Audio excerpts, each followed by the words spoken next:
Hey everybody, what is up? This is Furgie here, back with another Elder Scrolls Online Tamriel Unlimited video, and today we are going to be looking at the level 30 update version of our Dragonknight Pyromancer build.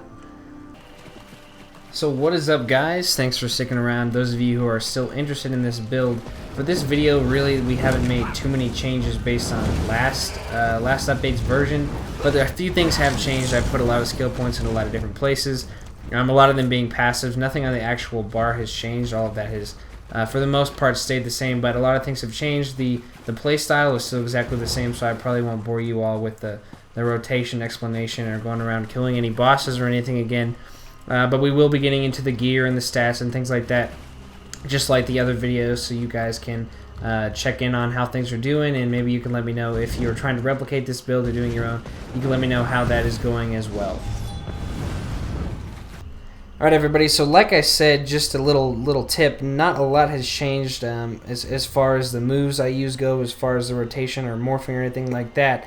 Just a spoiler alert, everything that's going to be on my second bar, my weapon swap, quote unquote, I can't even actually purchase the moves yet because they're all fairly high level abilities. So I really haven't even started looking at that either, but thankfully that gives me more time to look into other areas, put my skill points in other places where they're needed, and ultimately make the build better all around. I think it's gotten a lot better from last time. I've got a lot better survivability now in a few different places that I'll show you guys and things like that. So let's get right into this here and take a look at our gear. Alright, so we're looking at the gear first before the stats, just so I can show you guys exactly what we're doing to increase survivability and things like that, as far as health goes and my magica balance, so etc. Now, I'm pretty much running the exact same thing I have been the last two videos, except this set has just gotten better. I'm running all fine quality gear now, and it's all got an infused enchant on it. I did have a better enchant on my chest piece, but things kind of went south with that. I'll get to that in a second.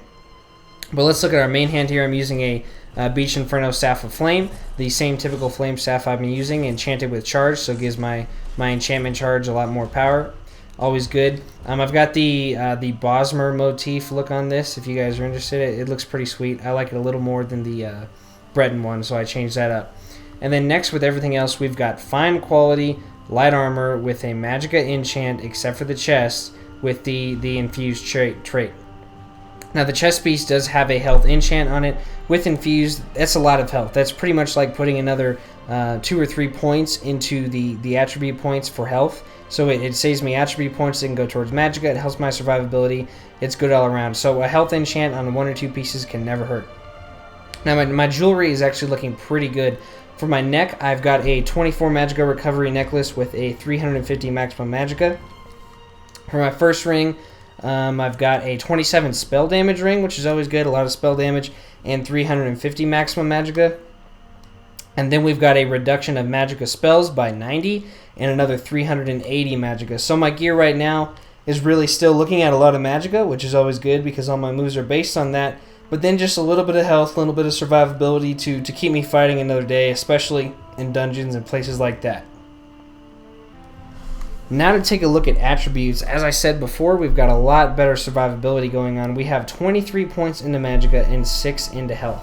Honestly, I don't know if I'm going to need much more points into health, many more points into health, because it's working pretty well how it is. If I continue to enchant gear with health or get jewelry with health, I might not need to up this. The maximum I think this is going to sit at is probably 10, and the rest will go into magica as expected. No stamina needed in this build.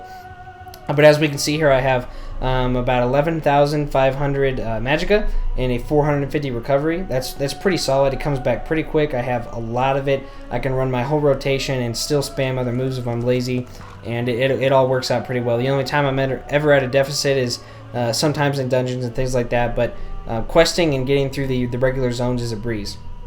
Now I've got about 6,700 maximum health there and a 200 recovery. The recovery isn't great, obviously. My health comes back very slowly, but it is a little bit higher maximum amount. So as long as I'm being careful and letting tanks take aggro or just doing my own damage, I can burn down packs pretty quickly. We're still doing a lot of damage. In fact, I'm doing enough to sometimes pull aggro off of tanks and dungeons, which is not a good thing, obviously. But I was actually even able to solo a majority of the group dungeon in this, not the group dungeon, I guess it's the public dungeon, the Sanguines, I can't, let's see. This one right here, Sanguine's Demesne. It's the public dungeon with a group of inside of it. A lot of ads, a lot of damage, but I was actually able to get through it with very minimal deaths. So that was a pretty good run, and it just really tests the build. And I was seeing how it worked, and it actually worked out pretty well. Now we've got 600 spell damage. That's very good. That's quite a bit of power just off of the heavy attack, especially if I use my magma weapons here, molten weapons. Just a whole lot of damage on whatever is unlucky enough to get in the way of that. And then we've got a 15% spell critical now, up from the 10, and I'll show you guys exactly how I got that up here in a moment. But basically everything's staying the same, just adding a few more points into health, almost everything into magicka, and we're balancing out things pretty well, and the survivability is still very manageable. Alright, so now on to the main part of the build where all my skill points are headed. We'll just kind of do a brief overview of things for those of you who maybe haven't seen this class build before. This might be your first viewing of one of my videos or something like that. We are running the Standard of Might, upgraded from the Dragonknight Standard. It's our ultimate. It's very good. Along with one of my passives here, actually it's a passive under a different tree. It actually increases my health, magicka, and stamina. It raises them all, so it's a great... Oh, that's kind of creepy. 666 flame damage. It actually raises them all, so it's a good save in a tight situation to save your ultimate if you're fighting a boss, which is always good because you're not really going to need it anywhere else. But it'll bump everything back up if you're close to death or if you're out of magicka and things like that. Great ultimate, a lot of damage. We are also running Engulfing Flames, upgraded Fiery Breath, which just increases the fire damage done on all enemies. It's a frontal cone, does quite a bit of damage, and you can really use this at the beginning of any encounter and make things easier. After that, we've just got all passives. We've got increased damage of flame abilities, burning effect. We've got damaging abilities with ardent flame moves, reduces their movement speed, and then increases duration of all of the moves. So just really buffing up all my fire moves, and then the ardent flame ones, which I have 2 of. So that works out pretty well. We've got a good balance here. Next up on Draconic Power, we've got Burning Talons. This is a snare that keeps people stuck in place for the part of this build where you don't want people to get close to you. It works out really well. It's great CC, and while enemies are held, allies can use a synergy ability to deal a lot more magic damage. So this works out pretty well. This is one of the most important moves. Still doesn't work on bosses, and it won't, but it works on a lot of ads, and it's great for leveling. Now, I haven't picked up these passives still, just because I don't need block at all, and healing increased by 6% for an ability active. And even though the ability won't be up very often, it's not very important to me yet. I might get it if I really run out of things to do with my skill points, but for now, it's not really necessary. And then finally, we have Elder Dragon, which is good. This increases my health by 2% for each ability slotted. Now, I only have one ability slotted, but another 2% is always good, so I'll take that. Alright, so now under Earthen Heart, we have Igneous Weapons. I said Molten Weapons earlier. Same difference.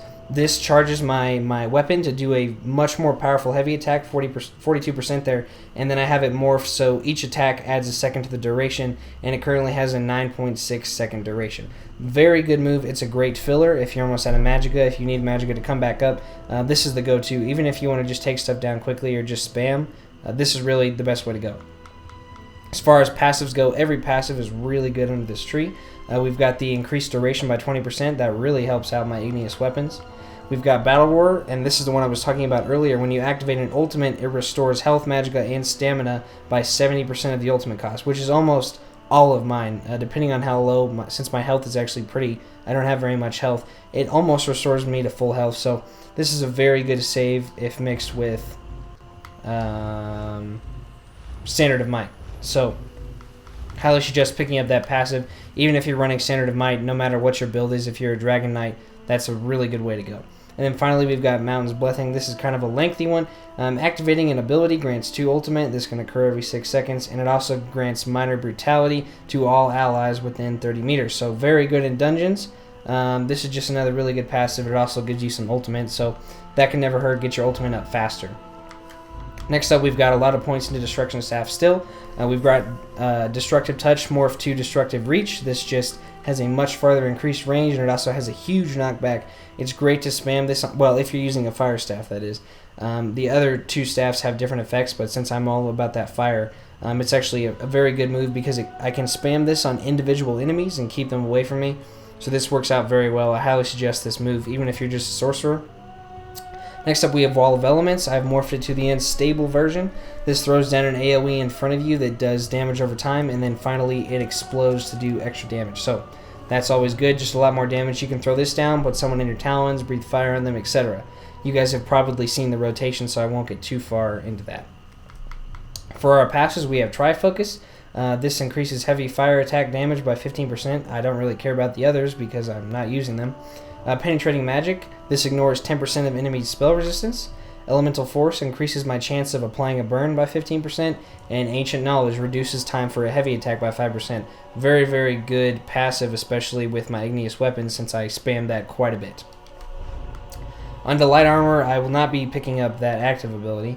But all the passes, obviously, I will. This is just going to reduce Magicka cost by 3% per piece, so 21%.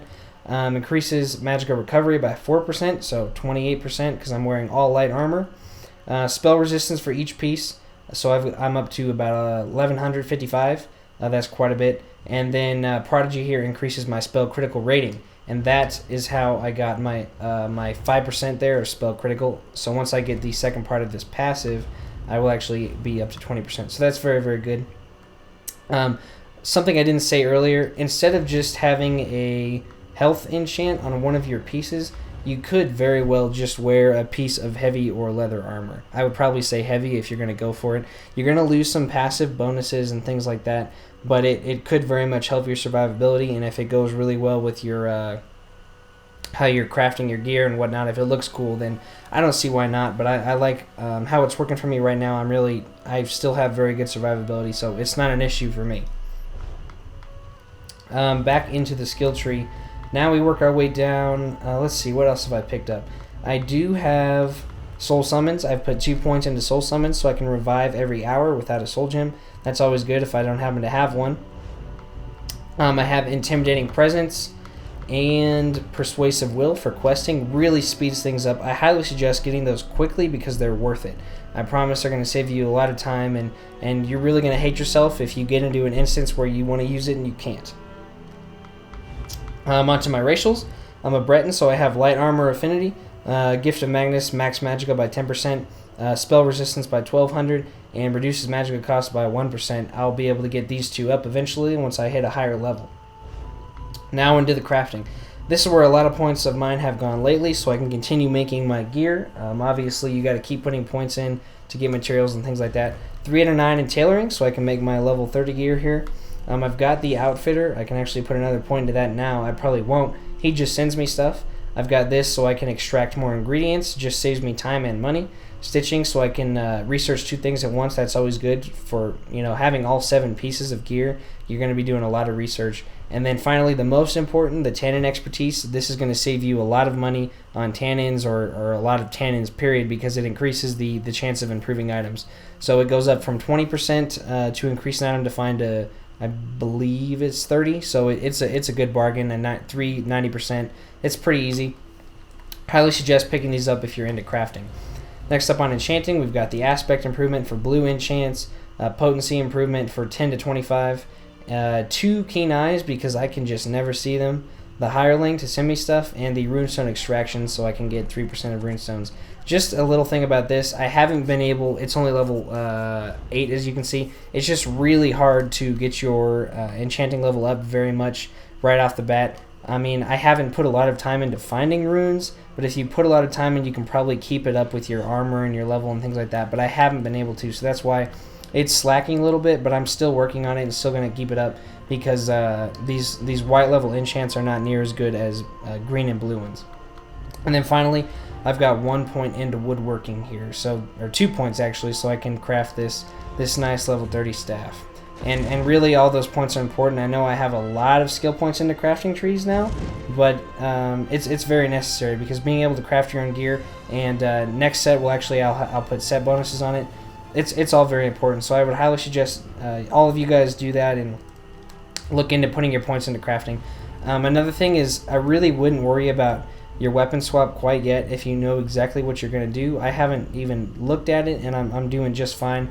I've got a lot of skill points, and I really won't need too many to get the weapon swap going in the end. Alright guys, so that's just about it. Again, I'm not going to drool on with the rotation this time because it is still exactly the same, and if you really want to see it, you can go watch the level 20 build video and check that out. But it's pretty simple. You just want to use all of the moves to put as many burns and damage over times on as possible while still keeping people away from you and keeping that melee damage off of you. And if you continue to do that against 1 or 2 or 3 or 4 or 5 mobs, things are going to stay pretty easy. And really, you won't find yourself dying if you try to replicate this or put even more points into health or wear a piece of heavy armor. You won't find yourself dying very much at all, and you'll still be doing an insane amount of damage. So again, I highly suggest this Pyromancer Fire Mage build, whatever you want to call it. It's a very unorthodox way to play a Dragonknight, and it's a lot of fun. It confuses the hell out of people. They always think I'm a sorcerer, but I think it's great. So I want to thank you guys for watching. I hope you found this video informative and interesting. Again, keep trying out your own builds. Keep letting me know whatever you guys are playing in this game. Also, I hope you all are enjoying the many other Elder Scrolls Online guides we have coming out. We're trying to pump them out as fast as possible. I've actually got a couple other guys working on the other half of the factions. Those are going to start coming out pretty quick so we can be as efficient as we can about this, so we can actually get the guides out before people get past that point in the game. That's kind of the goal, so thank you all for bearing with us and maybe following the guides if you find them interesting. Even if you're not playing the game or if you're way past this point, it's always a lot of fun to just watch if you find these videos enjoying. So thank you all for watching. This has been Furgie. Keep playing ESO, keep having a lot of fun, and we will see you all next time.